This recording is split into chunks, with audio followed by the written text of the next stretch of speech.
So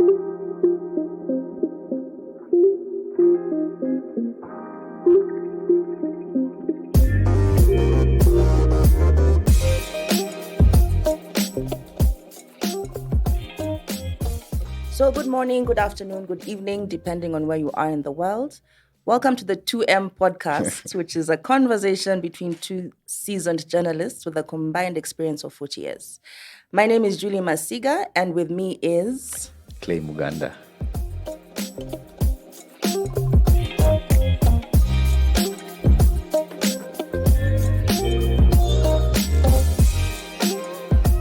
Before we launch into this week's episode, do remember to follow us on Twitter, like us on Facebook, like us on Instagram. Where else are we? Follow our YouTube channel. Across all our social media channels, you will find us as the 2M podcast. And do remember to hit the subscribe button if you're on YouTube and to hit that notification bell so you can be aware the next time we put out our podcast, which will be clearly next week. So we're carrying on with our conversation, which we started in part 1 of episode 1, which was about tabloid radio and rape culture in Kenya, which was following on from some unfortunate comments that were made by media personalities on a radio station a couple of weeks ago, I think almost a month ago now. We left off saying that we would speak to Victor Bwire, who is the Deputy CEO of the Media Council of Kenya. And indeed we have. So this in this part 2, we're carrying on that conversation and sharing what he had to say and responding to his sentiments. My name is Julie Masiga, and I'm joined by... Clay Muganda.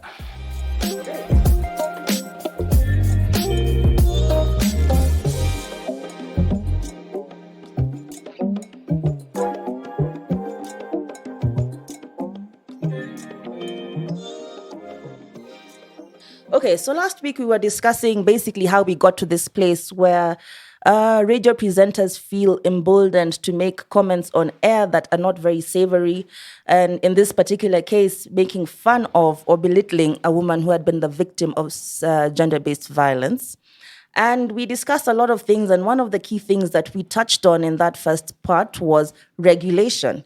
In this case, it's the Media Council of Kenya and the Communications Authority, who both have a mandate to respond to breaches in the Code of Conduct for Journalists. Clay, I know you discuss this a lot on your Twitter channels and in your writing as well, things to do with the role of the Media Council of Kenya and to which extent they have been able to actually regulate the environment that we operate in as journalists. Do you think they're doing a good job? Are they doing a bad job? What's your take on this?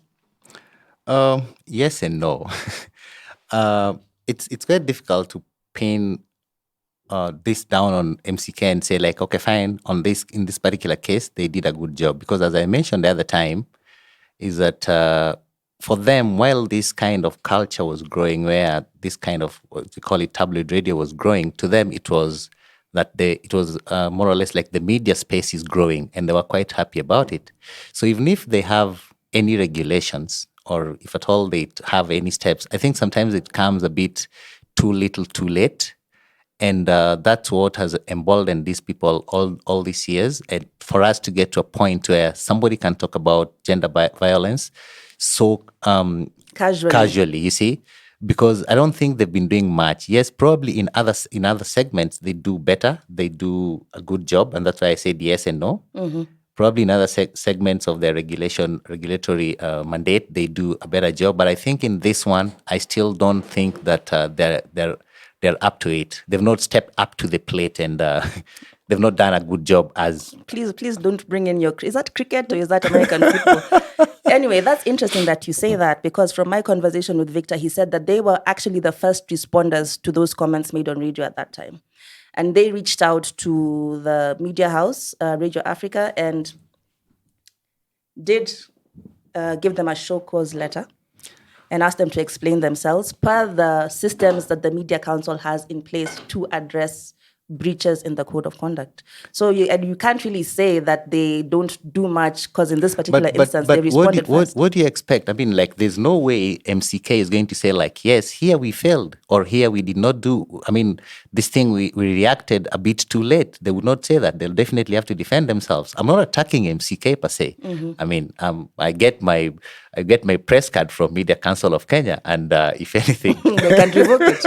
I get my press card from Media Council of Kenya, and if anything, they did a good job. They decided to get vaccination for COVID for journalists. You know, they Yes. organized that, so they got Which has got nothing to do with regulation. That's what I'm telling you. Like, I mean, I'm not attacking them. They're good at some places, yeah. But in this particular case, there's no way they were actually going to admit that. Okay, fine. We go to this place because of our lapses on our part. So I still maintain that. Yes, Victor will say. I mean, MCK through Victor will definitely say all the steps that they took. But there's no other time that actually they'll admit that, yes, here we went wrong. That is my grouse. So here's my conversation with Victor. Listen to him clearly and you'll understand exactly how they handled this situation. When he's done speaking, I'll come back and explain why I think the complication here was the Communications Authority of Kenya. Okay, so the first question was, who has the first mandate to respond to such things? Is it MCK or CA? When such a matter happens, there are several institutions that have interest in such a matter. Media Council, as you notice, was the first to react because it was a professional issue. And immediately it happened, it was picked through our routine media monitoring. We monitor all radio and TV stations in the country using a machine called Volicon, which records all and it's made against the code of ethics. So if there's anything that has been done against the monitoring system, obviously alerts us. So that interview was picked out by our media monitoring unit, which was then analyzed by our media analysts, and they indicated through our compliance department that there had been a violation of the code of ethics for the practice of the journalism by that station. We immediately wrote to them a letter, a short course letter on why they had allowed such content to go on there. Yeah, and we asked. So within that period, the station reacted by suspending. You remember, initially they had suspended the 3 people to pending investigations. So that's how obviously the other people came after emotions and what, but that's how our procedurally that we have a very active media monitoring department that monitors all radio and TV and newspapers actually on press freedom violations. So our concern is purely ethical considerations and what we thought was a violation of the code of ethics for the practice of journalism in Kenya. Okay, that was Victor Bwire, who's the Deputy CEO of the Media Council of Kenya and also the head of programs, explaining exactly what went down when Shaffie Weru and co made those comments. And as I said before, I think the problem was not particularly the Media Council of Kenya. The problem was the intervention of the Communications Authority at the same time. That is what muddied the waters. I still want to think that is another blame game because MCK as it is, that is another state body probably blaming another state body. No. I'm not saying that he's blaming them. I'm saying from my understanding of what he said, the complication arose when 2 government bodies were responding to the same thing at the same time. And then one government body here, in this case being the Communications Authority, had a stronger mandate, had bigger authority to inflict sanctions against the station. And actually, as I mentioned earlier, again, I think I go back to more or less these 2 bodies. I think for us to get to this place again, and I think I repeat, is that both of them dropped the ball at some point. So right now, what they're doing is probably playing catch up. So yes, Communications Authority came in later, suspended the show, fined these people and all that. But if at all we had these things better, if at all we had these regulations in place in a better manner, we could not have gotten into this. We could not have reached this point where they have to act after the fact and then fine these people. Because for me, it more or less seemed like a knee-jerk reaction. But Clay, they could not have acted before the fact. They had to wait for an infraction to happen before they intervened. Okay, fine, you're right. They had to wait for an infraction to happen. But all this, that was not even probably the first case of such a thing happening. There have been other cases, but this one now they were reacting to public pressure. There is actually nobody. They never contacted the media house and probably told the media house, okay, fine, you guys, we feel like here you did a wrong thing. You see, they acted after MCK itself had acted. So the whole question here is who should have acted first? Was it CA, the Communications Authority, or was it MCK? Or should they have just come at the same time? But again, to me, for the growth of tabloid radio and this kind of trash talk, the CA and both MCK actually dropped the ball at some point. And for them, it was just that thing of open media, the media space is growing and all that. I know CA's mandate is much bigger, because it covers almost everything, including mobile phones. Right, and it can withdraw a license, which the MCK can't do. Yeah, but you see, MCK here deals with more or less the professional part of it. Conduct. The conduct, yeah. So we can say probably those guys deal with the hardware. They have some software to it as well because they have the programmatic code. But yeah, they deal with the hardware. Yeah, but I still think, okay, fine. It's not to attack CA. And I feel bad that every time I have to apologize that I'm not attacking anybody. But I think CA dropped the ball, and even MCK also, they should have, if at all they had proper regulations. Because if you look at the code that, the CA code that these people probably broke, is it 1.2.3.4, the kind of things it talks about, and these are some things that are flouted almost every day or every hour on radio, and they never act upon it. So if at all they had acted earlier in such kind of a manner that it could have been like, we cannot try to do such kind of a thing because CA will punish us. But you see, there had never been any sort of punishment. Well, now they've set a precedent, which is good going forward. People will be scared. But my grouse with it is what you said before, is that it took a public outcry for the regulators to come in full force, where typically they should be able to respond to such things without being prompted by the public, which is not to say that we don't have a role as listeners in policing our societal ethics, but they should also be on the front lines, so to speak, right? So what is Victor's? How is Victor blaming CA or whatever? What is Victor saying about CA? Okay, Victor didn't blame CA. That was me. I read into his comments, but let's listen to him speak about natural justice and the right to a fair hearing when it comes to situations where what he was calling mistakes are made. Let's listen to Victor Bwire of the Media Council of Kenya. The Communication Authority of Kenya, when it is normally called a licensing requirement, when they are giving licenses to radios and to broadcasters, they have what is called a licensing condition, among which there's what is called a program code. And the program code also has provisions that allow or disallow broadcasters from mentioning particular things. So they also picked out from their own and issued their own, obviously, their own approach to how they do it. And you should notice, because Media Council protects press freedom, that's why in our reaction you saw, we pointed out where the mistake had been done, and we gave the media house an internal, a room for the media houses to do internal intervention. Yes. And which they did by suspending. Yes. Stupend investigations. Yes.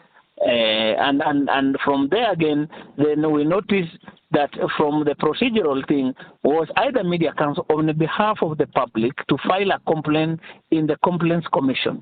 Remember, these guys have been accused, judged, and dismissed without them being heard. Yes. And we're also now seeing that type of instant injustice also has some implications.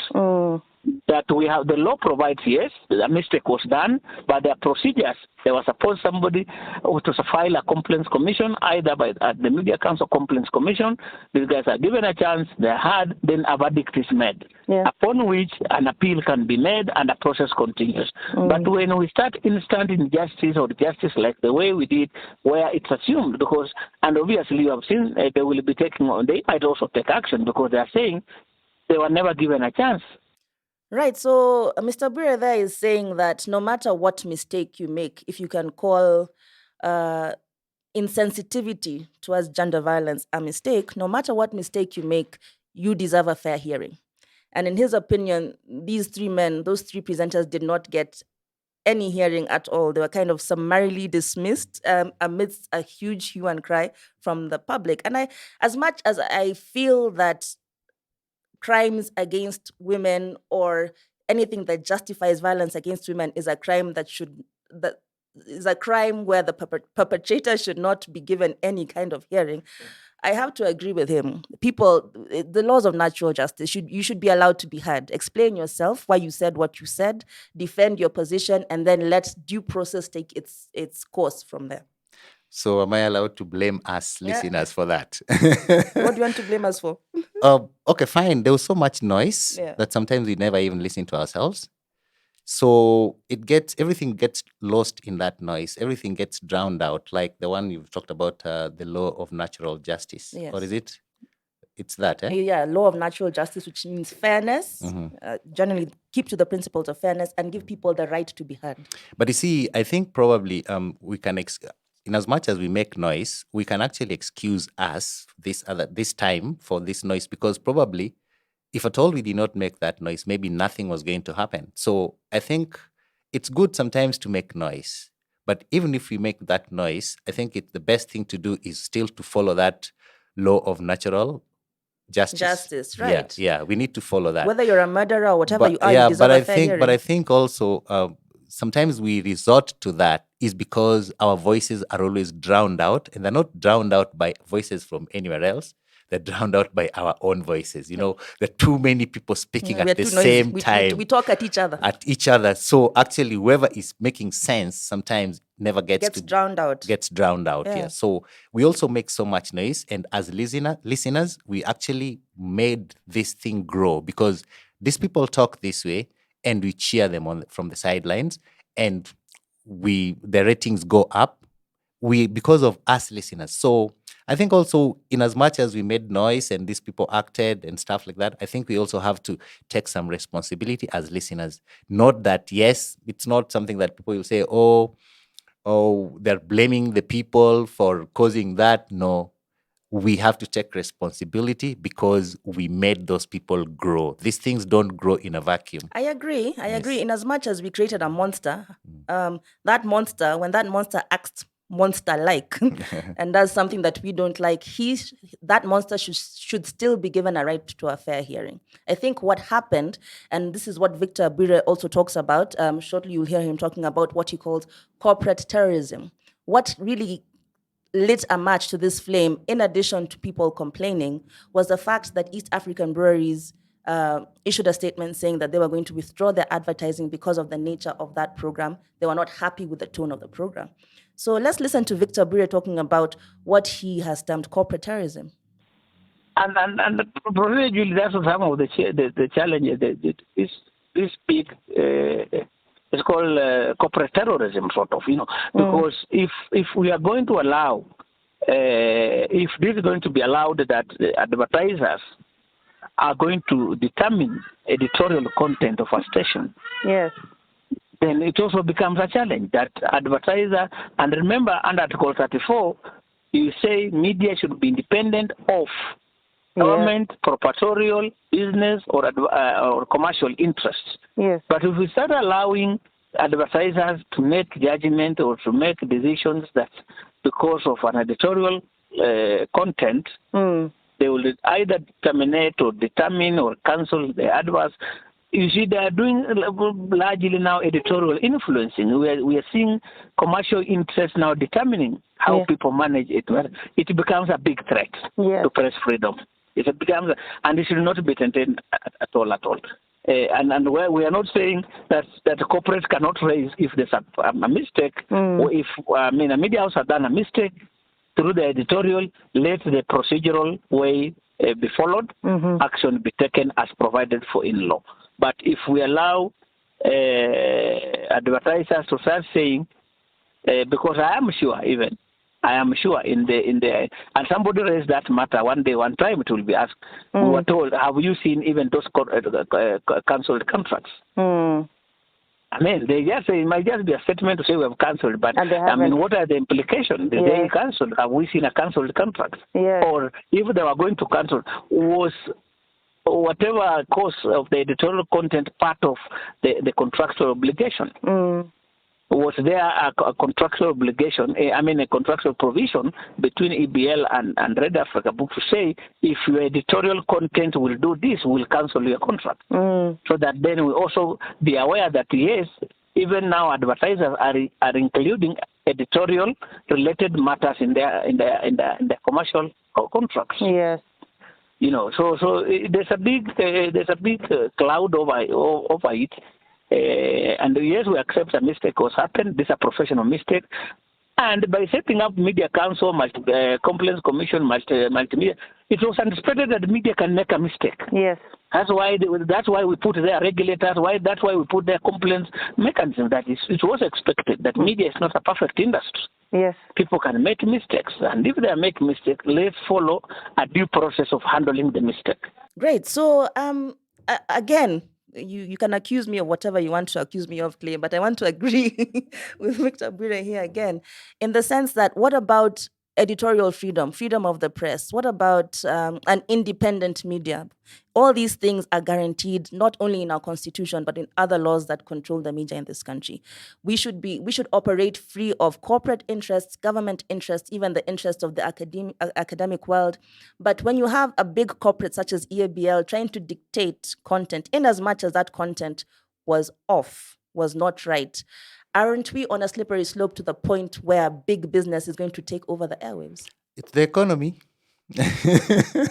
Yeah, because all these things cannot survive. We cannot actually, that's why sometimes I say, like, there's so many things we cannot do in this country because of the economy, you see? So here is a case where you have this big corporate, is probably one of the biggest advertisers, if not one of the biggest, if not the biggest. And as much as we want to talk about press freedom and media freedom and stuff like that they should not dictate, but we let them actually start dictating that, because immediately we accepted that, okay, fine, we will do things based on how the advertiser wants them, not based on how we should do them. So when we let them start doing that, now they've grown to that monster where now they can tell us, no, now you cannot do that thing that way, or when you do it that way, we come in, you see, we suspend, we don't give you any funds. What do that thing they say, what? Whoever calls the tune, whoever pays the piper calls the tune. So it's more or less a situation like that.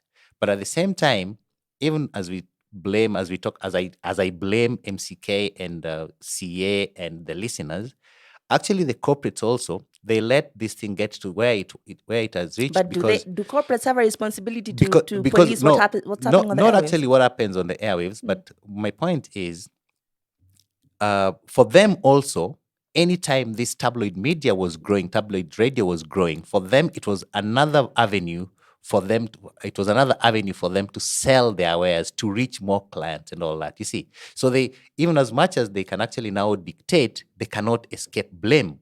I think they absolutely escape blame, because they're in business. Okay, fine. So they've got no moral responsibility towards listeners. Do they? No, they have, because that's why it's the listeners. They want, when they're selling their wares through the airwaves. But if the listeners are listening to trash talk, but you see that it is this trash talk that actually they were sponsoring. It is this trash talk, because if at all they are actually not giving these people money, we were listening. The corporates figured, like, okay, fine, there's a listener base here. I want to target those people. So what do? I have whoever talks this trash, I pay this person. That is probably the radio station, not the personality. Let me pay the radio station so that people, its group of people who listen to this trash can continue. I can target those ones, you see. So basically, the corporates, in as much as now they're crying about all this and withdrawing funds, they also have to bear some part of. So it's actually the whole society messed up this thing. Okay, I think I'll differ with you there, Clay, because first of all, I think it was also a case of corporate activism, because that was a morning show. East African breweries, I doubt that there are advertisements for Tusker or whatever else alcohol in the morning. Oh, they have T-shirts. They might have T-shirts, but they don't advertise alcohol at that time, which means that they were just using the threat of withdrawing advertising from other shows, not even that particular show, to dictate the agenda. I'm not saying I agree with what Kina Shaffie said. I'm just saying that it's very dangerous when you allow, I know we have allowed it, but when we cheer on corporates who are trying to shape the narrative. Oh, again, Julie, it's the economy. These big corporates, the big ones, the big advertisers, will always try to do this because they'll always try to control. Yes, we might resist it and all that, but we still, at the same time, we need the money. Right. So it's here is a catch-22. case. Yeah, so it's a catch 22 or even 24, 25, 26, if there is anyway. The thing is, we need the money. So at times we tend to listen to them more because in other economies where there are other advertisers apart from 3 or 4 main ones, you can actually discard them and say, okay, fine, I will not listen have to another you. source of I have revenue. another source. But you see, here is a case where they're the main source of your revenue. So they're likely to dictate. And this is a discussion we must have in another podcast, is how money has become our god in this country. Economy or not. If follow the fine. money. As they said, money, it's better to have it and don't need it than need it and you don't have it. Okay, in my conversation with Victor, we also discussed about how he thought the whole thing had been handled. So let's give Victor a listen as he explains what, in his estimation, what he thought of what went down. We became very emotional. Spur of the moment reaction, which is not sustainable. It's not, because as you're talking about due process, those are the structures that have been put in place. Yes. So you need to follow the process. Process. Yeah, whatever the mistake, whichever mistake has been made, there's still a process. Yes. And that's still our position, that we are happy how the media house internally had handled the matter. Because when they received the show cause letter from Media Council, they reacted by suspending, and they told us that they are following up. And you even see in one of their counterclaims, they're mentioning those officers. We had just done a training for all creatives and journalistic staff for Red Africa Group, a 3-day training on code of ethics and the rest. And in their counterclaim, they've mentioned. Yes. So what we are saying, that let's encourage a procedural way of dealing with things. That when mistakes happen, we don't take these emotional spur of the moment reactions that are not sustainable. Mr. Bwire says that we became too emotional, and like Clay, what's wrong with being emotional? There's nothing wrong with being emotional. There's something wrong with being too emotional. Okay. And I don't mean the women in this equation. I mean the women and the men and the non-binary folk and anybody from any other gender. Everybody who was discussing this topic, it was almost like a knee-jerk reactions. People were getting triggered by certain words. You would say gender-based violence, and some women would get triggered. You'd say the patriarchy, and some men would get triggered. And in the end, we were just talking at each other, and we were not really discussing what the matter at hand was. For Victor, it was a matter of breach of the code of conduct for journalists, and then going into the process that now holds those journalists to account, and even engaging the station itself to sanction them. And he mentioned that the Media Council of Kenya had actually trained Radio Africa journalists on the code of conduct prior, maybe weeks or days prior to that actual event. But that part of us getting too emotional is true. You've even spoken about it, Clay. Rationality kind of left the building because everybody wanted to say something. And in the end, what happened did not follow due process because of the outcry and the clamor for so-called justice. Okay, Victor says the matter was not handled well. Okay, in a manner of speaking, I think he's right. The matter was not handled well. There could have been a better way of handling the whole thing, because right now we don't know how far the matter has gone.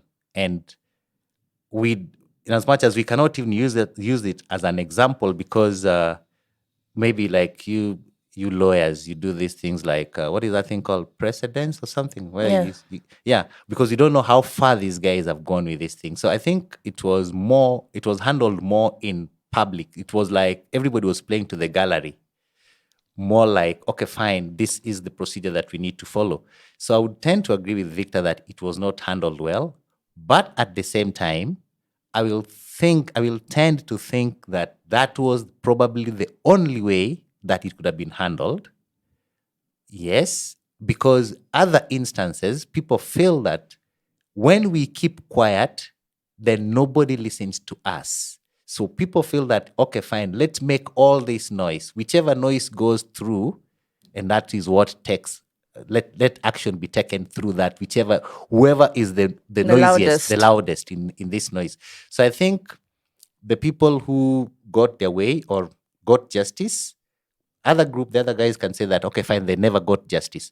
But for that lady, the lady who was hurt in that incident, right, probably she might feel like, okay, fine, she got some form of justice because the people who are laughing at her, the people who did not commiserate with her or did not empathize with her, actually got their day not in court,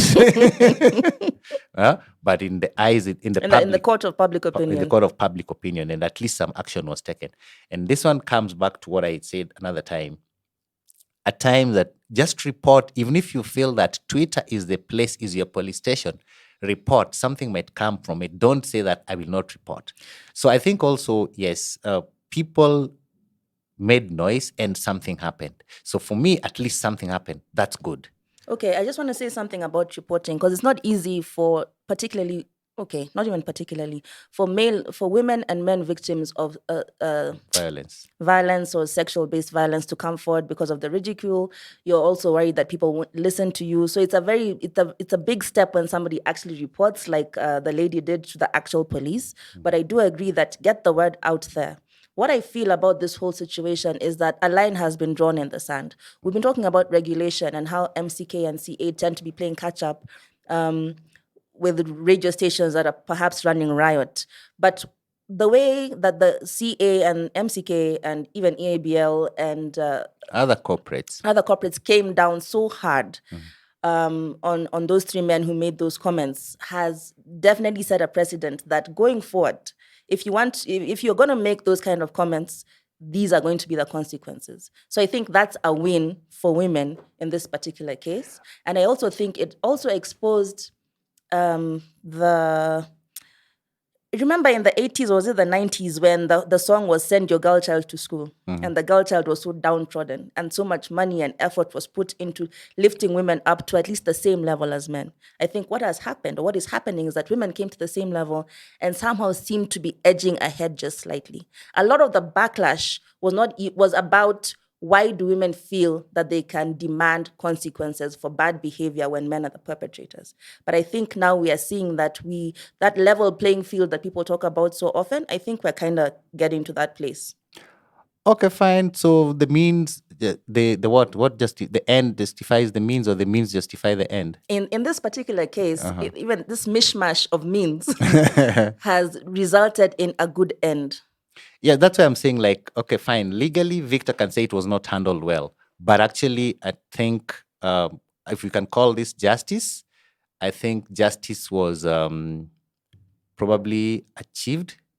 In some senses. In some sense, because this case, I think, is still in court. Right. That matter is still in court. But at the same time, one thing that I found odd about all this is that we spent so much time talking about the guys who were laughing at this young lady here, the victim. I don't know if anybody actually even followed up to find out, like, how is this lady what doing? Happened with the case. Because when she was in court, that time, the way it was reported is that she was actually, she even had trouble walking. And I think I don't know whether she was in a wheelchair or something like that. But you see, I don't know whether anybody followed up to find out, because the justice will only be found or will be done when this young lady herself gets that justice. Justice will be done for her, particularly when she gets her justice. But I think in the public interest, in as much as she had to bear the brunt of what she went through, she's opened a conversation, right? She's created space for people to talk about gender relations. And the more that we talk about it, we'll get to a place where we communicate and we understand that we're sharing this country and we have to live here together peacefully. You said conversation?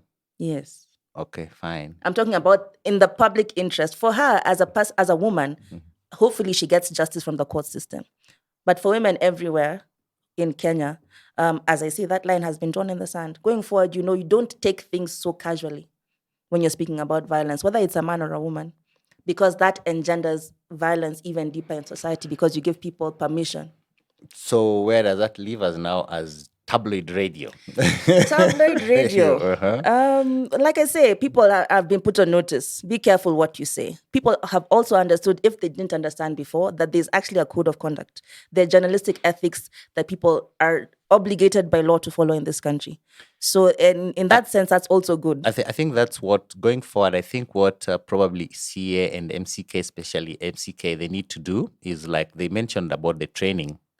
They need to enforce, because why are we calling it tabloid radio in the first place? It is because of, and at the beginning of the first part of this episode, I did try to give a history of the genesis of how we got here.